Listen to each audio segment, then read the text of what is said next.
Sommes-nous à la veille d'un krach boursier? Évidemment, en le disant comme ça, c'est un peu provocateur, mais il y a des indices qui montrent que le marché est très fortement valorisé, notamment Nvidia. Vous savez, Nvidia, c'est une boîte qui a explosé ces dernières années, mais surtout ces derniers mois, qui est devenue la plus grosse capitalisation américaine. Seulement l'explosion d'Nvidia, ça rappelle l'explosion qu'on avait eue dans les années 2000 de Cisco. Et après l'explosion de Cisco, on avait eu le crack des dot-com. Bonjour et bienvenue dans cette nouvelle vidéo de DME en direct. Comme toujours, si vous n'êtes pas abonné, je vous suggère de le faire et de cliquer sur la cloche pour être prévenu lorsque je sors une nouvelle vidéo. Et avant de démarrer, pour vous parler d'NVIDIA et d'un peut-être possible crack boursier, eh bien, je vous rappelle qu'on a notre nouvelle punchline sur le site, notre nouveau logo. Le socialisme tue, là, dans le mug. Je l'ai aussi, vous voyez, sur mon polo ici. Et alors, c'est un logo qu'on attend depuis quelques mois. On avait fait un peu de teaser là-dessus. Et vous l'avez maintenant décliné sur plein de produits sur la boutique. Alors, sur la boutique, vous voyez, il y a encore les anciens logos qui sont là. Et il y a donc ce nouveau logo, le Saucisme Tu, qui est décliné sur énormément de produits différents depuis vendredi. Donc, comme c'est depuis vendredi, j'en parle beaucoup ce week-end. Et après, je vous laisserai un petit peu tranquille avec ça, mais il faut bien que je fasse la promotion du nouveau produit. Vous voyez que vous pouvez modifier la taille, hein, soit vous le prenez en tout petit, soit vous le prenez en très grand. Vous modifiez la taille du logo, vous pouvez changer évidemment les couleurs des différents produits et vous le retrouverez dans beaucoup de produits possibles, imaginables. Je crois qu'il y en a 79 différents. Donc, vous trouverez certainement votre bonheur et ça aide beaucoup la chaîne. Donc, n'hésitez pas à venir. Soit vous cliquez juste en dessous de cette vidéo, vous cliquez sur le polo et sur le mug s'ils sont apparus. Et s'ils ne sont pas aperçus, sur la chaîne YouTube, sur dromaeconomy.com, dans les deux cas sur l'onglet boutique. Voilà, ça aide beaucoup la chaîne. Je suis très fier de mes produits. Je n'ai eu aucune remarque négative, aucun mail négatif sur mes produits. Ça fait maintenant 6 mois à peu près qu'on en vend, hein, donc que des mails positifs. Du coup, j'ai aucun scrupule à vous les donner. Puis vous voyez, je les utilise moi-même et honnêtement, il est super confortable. Donc voilà, il est très léger, c'est impeccable pour l'été. Donc voilà. On va venir à Nvidia. Merci à tous ceux qui vont sur la boutique. Venons à Nvidia. Alors d'abord, merci à la modératrice, puisque c'est Anaïs qui m'a trouvé cet article dans le... Je crois que c'est un article du Wall Street Journal. Yeah. C'est dans le Wall Street Journal qu'elle m'a trouvé ça. Et on commence vraiment à se demander s'il n'y a pas une énorme exagération de la bourse, notamment sur tout ce qui est intelligence artificielle. Parce que vous vous rappelez, enfin actuellement, vous ne pouvez pas ouvrir un canard sans qu'on vous dise que l'intelligence artificielle, c'est ce qui fera les années qui viennent. Et en 2000, vous ne pouviez pas ouvrir un journal sans qu'on vous dise que Internet, c'était l'avenir. Bon, c'était vrai. Et l'intelligence artificielle est vraiment l'avenir. Mais du coup, vous avez toutes les entreprises d'intelligence artificielle qui explosent. Et vous allez voir que, en fait, l'argent qui est mis sur ces entreprises et, d'un autre côté, l'argent qu'elles gagnent, ça n'a rien à voir. Ça n'a rien à voir. Et du coup, on est peut-être comme dans les années 2000, à la veille d'un petit crack de toutes les entreprises d'intelligence artificielle. Je ne veux pas dire un crack complet de toute la bourse, mais sur les entreprises d'intelligence artificielle, il y a peut-être beaucoup, beaucoup, beaucoup trop d'optimisme. Je l'avais déjà dit, rappelez-vous, pour ceux qui regardaient Draw My Economy, j'avais déjà dit, par exemple, sur Tesla, les années où Tesla était au plus haut, j'avais dit, attendez, c'est très très cher quand même. On est peut-être en train d'aller beaucoup trop loin. Et effectivement, Tesla s'est effondré depuis. Donc, je pense à peu près les mêmes choses sur les entreprises d'intelligence artificielle et sur Nvidia. On est peut-être, c'est pas un conseil hein, que je vous donne, mais on est peut-être à des moments où on a vraiment trop survalorisé ces entreprises. On regarde ensemble.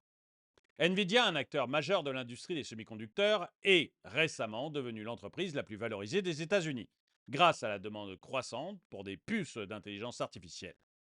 Cette montée en puissance rappelle la bulle Internet des débuts des années 2000, soulevant des questions sur la durabilité de cette nouvelle vague technologique. En mars 2000, Cisco, un fournisseur d'équipements de réseau, était devenu l'entreprise la plus valorisée des États-Unis au sommet de la bulle Internet. Aujourd'hui, Nvidia suit un chemin similaire, mais avec des dynamiques différentes.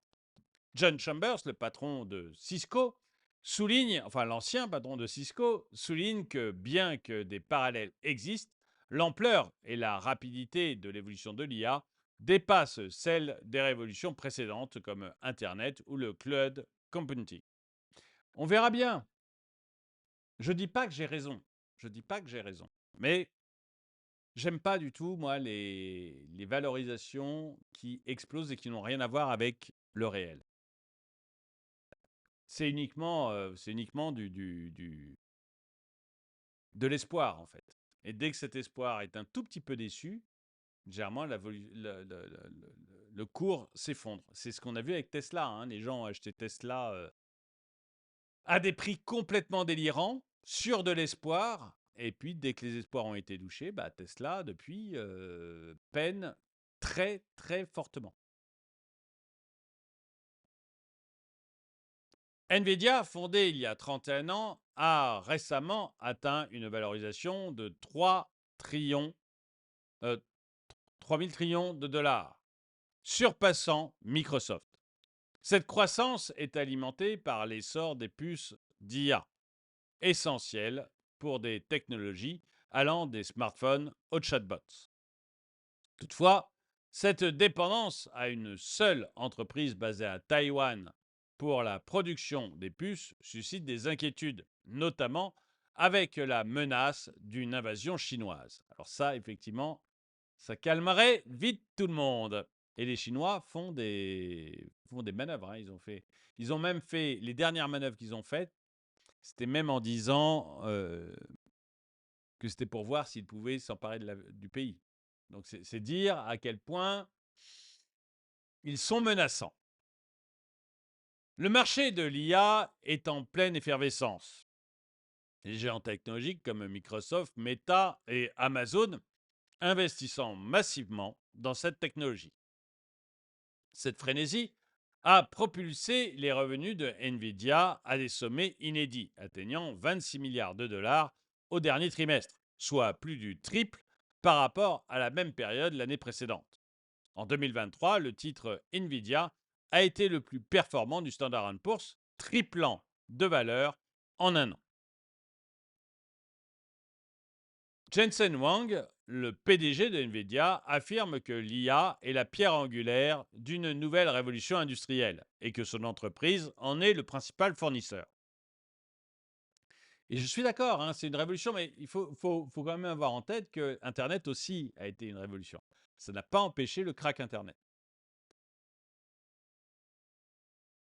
Il compare les usines d'IA de Nvidia à des installations capables de transformer des données brutes en intelligence utile.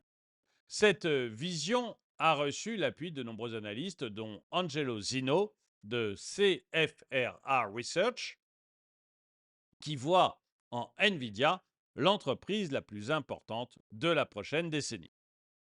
Cependant, mais vous voyez, des analystes qui en 1999 vous faisaient, et même à la veille du crack des dot-com, vous faisaient l'éloge de toutes les dot-com, il y en avait un sacré paquet. Un sacré paquet. Cependant, remarquez, il y en avait un sacré paquet qui vous faisait l'éloge des subprimes à la veille de la crise des subprimes. Donc voilà, il faut être très très prudent avec les analystes.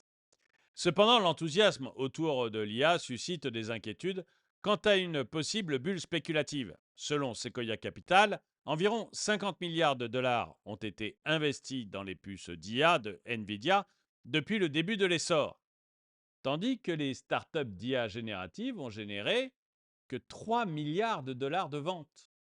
Vous voyez, à 50 milliards d'investissements, 3 milliards de dollars de ventes, il y a un vrai déséquilibre.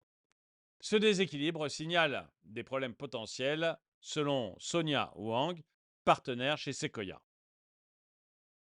Neil Shearing, économiste en chef de Capital Economics, estime que l'engouement pour l'IA présente tous les signes d'une bulle en formation. Il prévoit que cette dynamique soutiendra la hausse des actions américaines pour les 18 prochains mois, avant une éventuelle correction marquée. Malgré ces avertissements, Nvidia et son PDG semblent peu préoccupés par les défis à venir, qu'il s'agisse de la concurrence ou de la surveillance accrue des régulateurs. Wang continue d'annoncer de nouvelles avancées, notamment une future génération de puces d'IA prévue pour 2026. La montée spectaculaire de Nvidia a également propulsé Wang au rang de célébrité, une rareté chez un dirigeant de 61 ans dans le secteur technologique. Son aura s'est manifestée lors de la conférence où il a attiré des foules importantes et a même signé des autographes sur des vêtements de fans.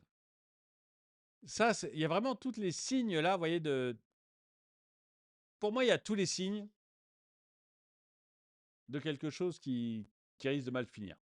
John Chambers observe que bien que Nvidia suive une approche différente de celle de Cisco, elle fait face à des défis similaires. Nvidia domine le marché des puces d'IA, tout comme Cisco dominait le marché des équipements d'Internet à son époque. Les deux entreprises ont bénéficié d'investissements avant que leur secteur ne devienne rentable. L'expérience de Cisco, dont le cours de l'action n'a jamais retrouvé les sommets de la bulle Internet, sert de mise en garde. Nvidia pourrait également voir sa valorisation chuter si l'IA ne parvient pas à répondre aux attentes élevées.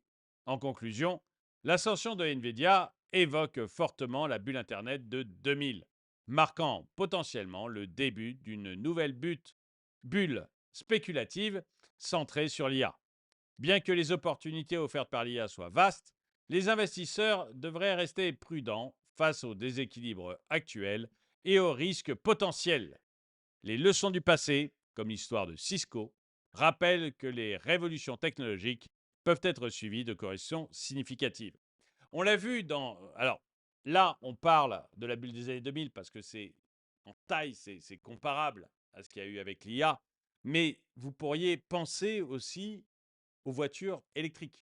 Les voitures électriques, ça a été une bulle, valorisation de Tesla de manière complètement délirante, et bah, ça se corrige et vous voyez que Tesla a perdu la moitié de sa valeur. Donc on est peut-être sur ce genre de bulle.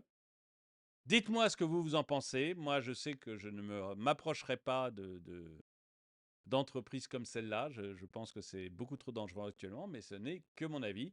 Dites-moi ce que vous en pensez dans les commentaires. En tout cas, merci d'avoir regardé cette vidéo. Pensez à la boutique, mettez un pouce vers le haut à la vidéo, commentez-la, partagez-la. Et moi, je vous dis à très bientôt.